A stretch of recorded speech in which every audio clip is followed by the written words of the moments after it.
Guys, nagpapahinga ako rito sa lilim ng punong katmon. Medyo nakuha tayo ng mga tuyong kahoy na panggatong. Ayun o.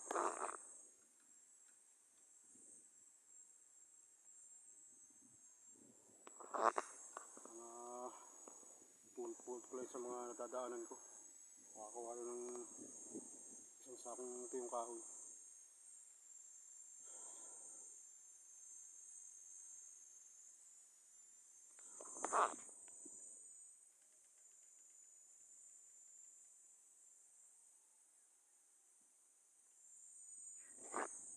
Pahingahan ko dito sa puno.